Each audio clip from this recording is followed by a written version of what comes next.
Hello, guys. I am Shane Davis, 20-year comic book veteran. I'm here once again. We're going to talk about cancel culture in the American comic book industry. And this is kind of coming from Mark Millar. I'm actually a little shocked with what he's saying. And not that I exactly disagree with him, but I kind of do disagree with him when it comes to comics. But Mark Millar recently had done an article. What is this? This is a UK article, but cancel culture is over and we're free again, says comic book writer Mark Millar, who sold Millar World Empire to Netflix in 2017. Now, cancel culture kicked up, really big around 2016. Said he was looking forward to the crazy stories on screen in his print once more. Now, so there is this idea in the article, and I'm going to touch on this a little bit, that comics and movies are too safe. And I agree with Mark on that absolutely 120%. Hollywood, though, oftentimes plays it kind of safe unless it's an independent film. The franchise, it's a popular book series, that type of stuff. They usually lean into that, hence the MCU and how many movies we've gotten with the MCU. But anyways, he goes, the world is more relaxed again. It was a funny time, and I just think it was a youth trend, he said, referring back to cancel culture. All middle-aged people get angry at whatever the youth trend is. My dad hated punks. His dad hated whatever came before that. There was this nasty side to it where you would get hunted down online, which was horrible.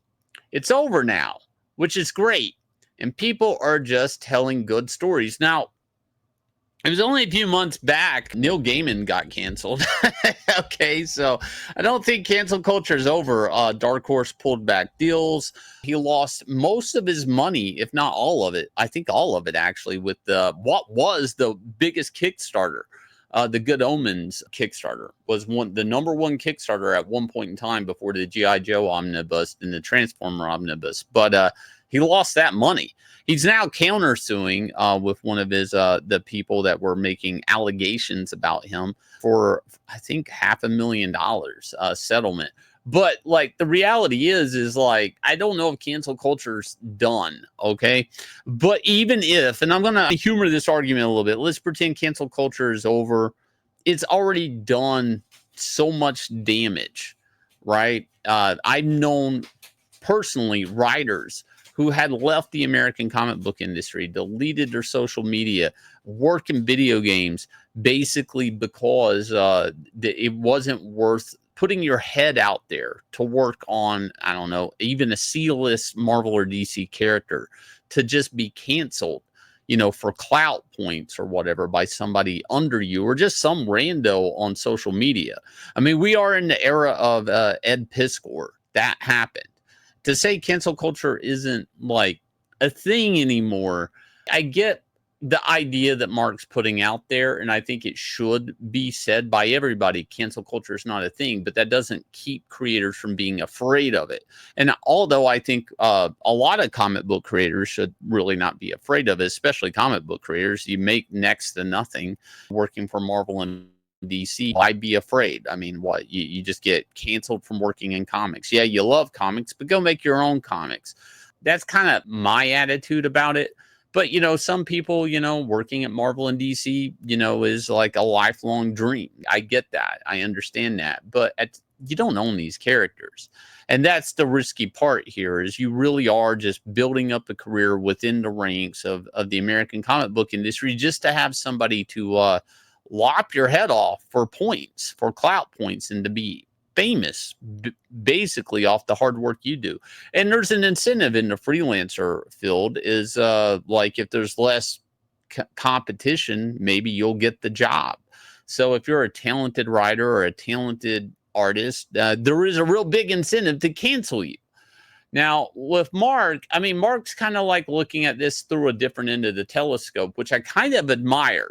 Mark, he sold his comic book empire to Netflix, and he's now like an executive at the company, right? He has TV shows, all of this stuff. So he kind of has this, like, I don't know, this kind of astral perspective of the earth, right? He's like out there in the air looking down at the American comic book industry, also looking at the film industry. And he's kind of saying like, yeah, Hollywood's going to eventually have to, get a little risque, if you will, with humor or action or take some chances, and cancel culture. Things can't be so politically correct.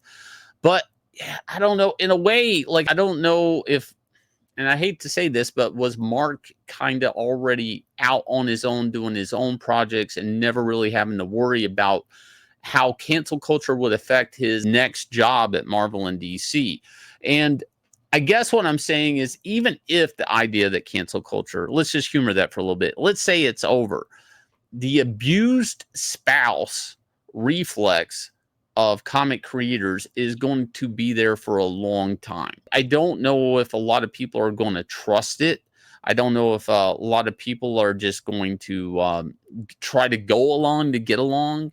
If it's Pride Month, everybody's going to become bisexual. I mean, we're in the world now where a comic creator recently is having a long career of writing and creating Black Lightning, is now has a new identity and a new gender, and just got printed for the first time at DC Comics for Pride Month. I mean, it is to say that there is a different programming in the American comic book industry. And although like 2016, 2015 seems like just, yesterday to us, you have to understand there's a whole generation of editors, staffers at these companies that they only remember last year, and they don't know how comics used to run.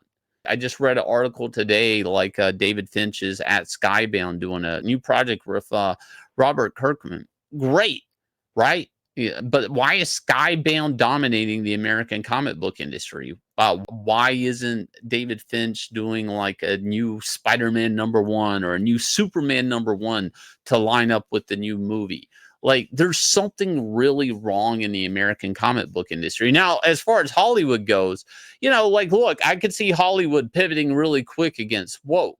Comics, not so much. Even now, trying to do things like Hush 2, I just think like they've ran so many people off. And not just creators, but like customers. I mean, with the content they're making, I just don't know if comics will rebound like people think it will, even if cancel culture is not a thing anymore, because it's still an example, right, of how you can put everything into the American comic book industry, the best years of your life, and one day somebody out of the blue just like kind of like, takes you out.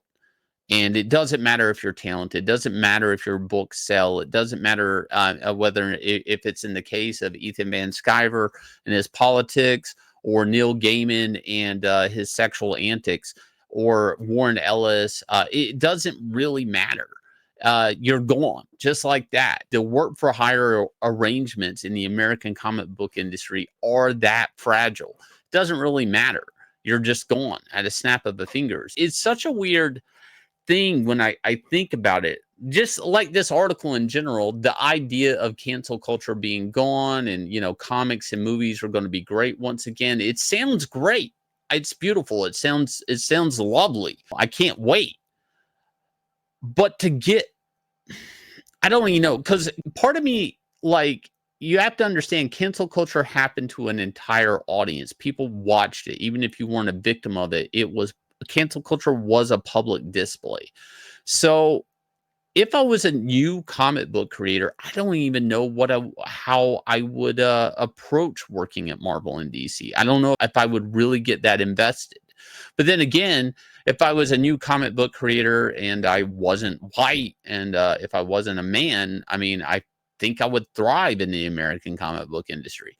It's such a weird thing that people's identities, sexualities, all of these things started to factor into drawing a comic book page or writing a comic book about a character that's not you.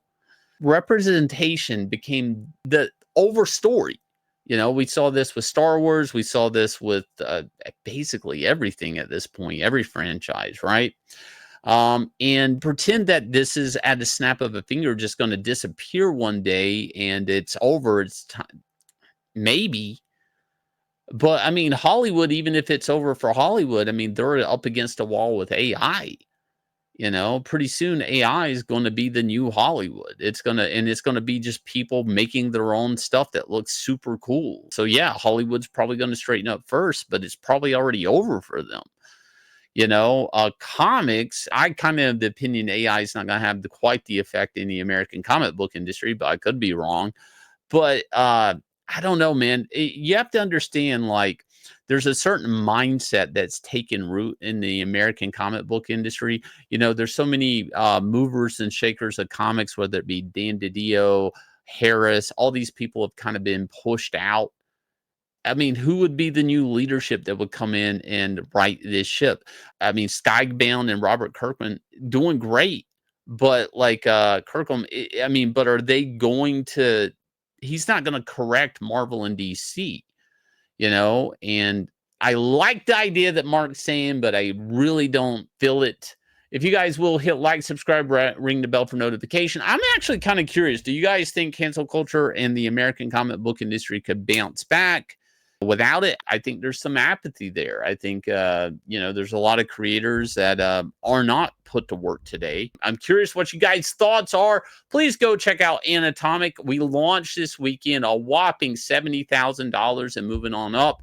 There's 2 books in this campaign. I'm sure you'll love them. I'll leave you with this smash hit trailer. And if you like Inglorious Rex, this is a prequel to it and a spinoff. So give it a go. We'll catch you guys again with another video.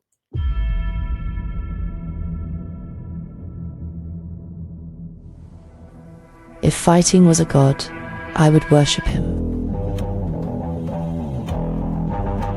I would bow to him. I would pray for victory.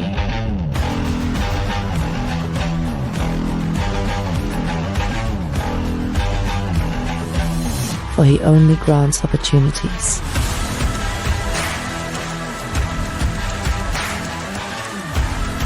But behind every god lurks a devil. And the devil wants me to take a dive. My name is Annatomic.